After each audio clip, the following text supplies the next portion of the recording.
सोरबाफोर जोंनि बर' मानसिफोरा YouTube चेनेलनि गेजेरजों रां खामायनो लुबैदों नामा? जुदि लुबैदोंब्ला नोंथांमोना आंनि बे भिडिअखौ जोबजासिम नाय। जुदि रां खामायनो लुबैदोंब्ला जों गिबियावनो मोनसे YouTube चेनेल खुलिनानै लाग्रोनांगोन।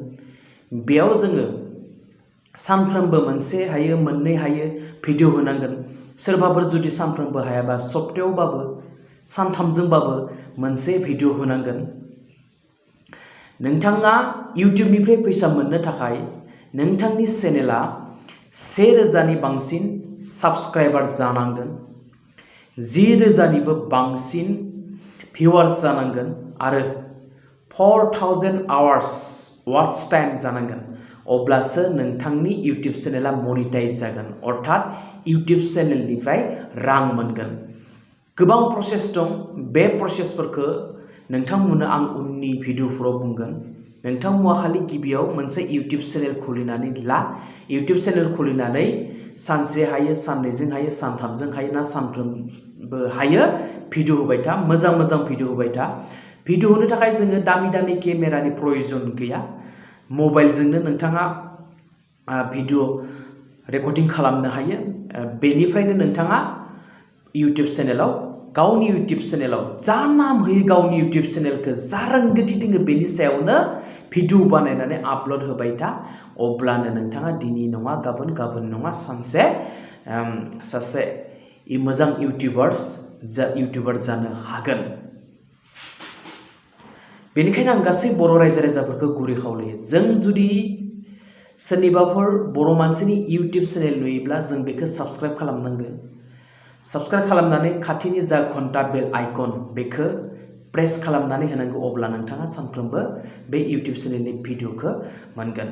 दसे समब्लाबो नायनांगोन। सासे बर' मानसिखौ बर'आनो हेल्प खालामनांगोन। गुबुन हारिया जोंखौ रावबो हेल्प खालामा।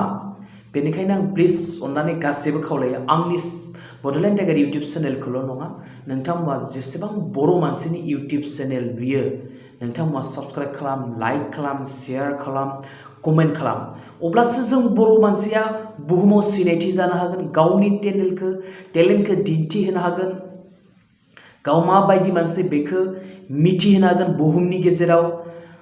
बर' हिसाबै बर' रावजों जि इउटिउबनिफ्राय रां खामायनो हायो बेयो फोरमान जागोन। बेनिखायनो जों बर'जों बर' हेल्प खालामलायनांगो। नुबानो साबस्क्राइब खालाम, नुबानो दसे समब्लाबो नोंथांमोना नायनांगो। 1 मिनिट बा 2 मिनिटबाबो नायथारनो नांगौ। अब्लासो जों बर' मानसिया मोजां लामाजों आवगायलांगोन। इउटिउबनि गेजेरजोंबो गोबां रां खामायनो हायो। इन्डियानि बयनिख्रुइबो रां खामायनो हानाय इउटिउब चेनेलनि मानसियानो जाबाय, इउटिउब क्रिएटरनि मुङानो जाबाय बिबिकि फाइन्स। बिथाङा इउटिउब चेनेलनिफ्रायनो एडभार्टाइजनिफ्रायनो अनलि एडभार्टाइजनिफ्रायनो 12 निफ्राय 13 लाख मास मोनसेयाव खामायो। बेनि बायदिबो बिथाङा आरो गोबां बाहेरा फैसा फैबावो। अकल इउटिउबनि जा एडभार्टाइज बेजोंनो 12 निफ्राय 13 लाख रां खामायनो हायो। जोंनि बर' मानसियाबो मानो हाया? हागोन जुदि हेल्प खालामलायोबा। गोबां बर' मानसिफोरा दोङो, बियो रां खामायगोन, बिनि चेनेलखौ नाया, बियो जोंनि एगेन्स्ट, बेफोरबायदि नङा। गावनि सुथुराबो माब्लाबा मोजां खामानि मावो। बेनिखायनो जायखिजाया बर' मानसिनि इउटिउब चेनेल नुयोब्लानो साबस्क्राइब खालामनांगौ। आं खालामो, आं नायो। एडभार्टाइज फैब्लाथ' आं नायखायो बेखौ, एडभार्टाइज फैयाबाबो आं नायो।